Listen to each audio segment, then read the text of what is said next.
اعوذ باللہ من الشیطان الرجیم بسم اللہ الرحمن الرحیم ولما ضرب ابن مریم مثلا اذا قومك منه يصدون۔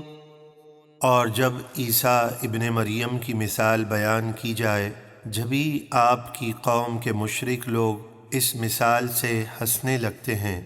وقالوا أآلهتنا خير أم هو ما ضربوه لك إلا جدلا بل هم قوم خصمون۔ اور وہ کہتے ہیں ہمارے معبود بہتر ہیں یا وہ عیسیٰ، اے حبیب انہوں نے صرف ناحق جھگڑا کرنے کے لیے آپ سے یہ مثال بیان کی، بلکہ وہ ہیں ہی جھگڑالو لوگ۔ جب یہ آیت کریمہ اتری انکم وما تعبدون من دون اللہ حصب جہنم، جس میں مشرکین مکہ کو کہا گیا تم اور تمہارے معبود جہنم کا ایندھن ہیں، تو مشرکین کہنے لگے یہ آیت ہمارے معبودوں کے لیے ہے یا دوسری قوموں کے معبودوں کے لیے بھی؟ سید عالم صلی اللہ علیہ وسلم نے فرمایا تمہارے جھوٹے معبودوں کے لیے۔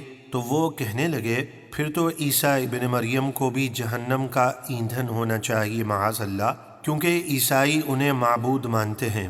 اور یہ کہہ کر کفار خوب ہنسے، حالانکہ وہ خود بھی جانتے تھے کہ وما تعبدون من دون اللہ سے بے جان بت مراد ہے، نہ کہ اللہ کے نبی عیسیٰ علیہ السلام۔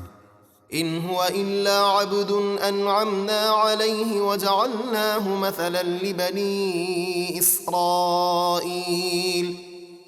عیسیٰ تو ہمارے صرف ایک مقدس بندے ہیں جن پر ہم نے انعام فرمایا، اور ہم نے انہیں بن باپ کے پیدا کر کے بنی اسرائیل کے لیے اپنی قدرت کا عجیب نمونہ بنایا۔ وَلَوْ نَشَاءُ لَجَعَلْنَا مِنكُم مَلَائِكَةً فِي الْأَرْضِ يَخْلُفُونَ۔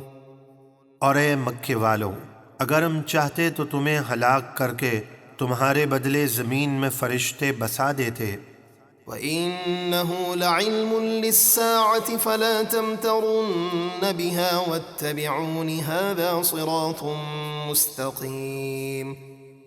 اور بے شک عیسیٰ کا آسمان سے اترنا ضرور قیامت کی نشانی ہے، تو اے حبیب آپ فرمائیے اے لوگو تم قیامت میں ہرگز شک نہ کرنا اور میری پیروی کرتے رہنا، یہ سیدھا راستہ ہے۔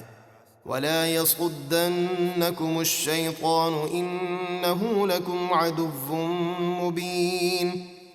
اور شیطان تمہیں سیدھے راستے پر چلنے سے ہرگز نہ روکنے پائے، بے شک وہ تمہارا کھلا دشمن ہے۔ وَلَمَّا جَاءَ عِيسَى بِالْبَيِّنَاتِ قَالَ قَدْ جِئْتُكُم بِالْحِكْمَةِ وَلِأُبَيِّنَ لَكُم بَعْضَ الَّذِي تَخْتَلِفُونَ فِيهِ فَاتَّقُوا اللَّهَ وَأَطِيعُونِ۔ اور جب عیسیٰ روشن معجزات لے کر بنی اسرائیل کے پاس آئے تو انہوں نے فرمایا میں تمہارے پاس حکمت یعنی نبوت اور انجیل کے احکام لے کر آیا ہوں، اور اس لیے آیا ہوں تاکہ میں تم سے بعض وہ باتیں بیان کر دوں جن میں تم اختلاف کرتے ہو، تو اللہ سے ڈرو اور میرا حکم مانو۔ ان اللہ هو ربی وربکم فاعبدوہ ھذا صراط مستقیم۔ بے شک اللہ ہی میرا رب اور تمہارا رب ہے، تو اسی کی عبادت کرو، یہ سیدھا راستہ ہے۔ فاختلف الأحزاب من بينهم فويل للذين ظلموا من عذاب يوم أليم۔ پھر ان گروہوں نے آپس میں اختلاف کیا تو ظالموں کے لیے قیامت کے دردناک دن کے عذاب سے خرابی ہے۔ هل ينظرون إلا الساعة أن تأتيهم بغتة وهم لا يشعرون۔ مکے کے کافر صرف قیامت کے انتظار میں ہیں کہ ان پر اچانک آ جائے اور انہیں خبر بھی نہ ہو۔ الأخلاء يومئذ بعضهم لبعض عدو إلا المتقين۔ اس دن سب گہرے دوست ایک دوسرے کے دشمن ہوں گے سوائے پرہیزگاروں کے، یعنی دینی دوستی اور وہ محبت جو اللہ تعالیٰ کے لیے ہے باقی رہے گی۔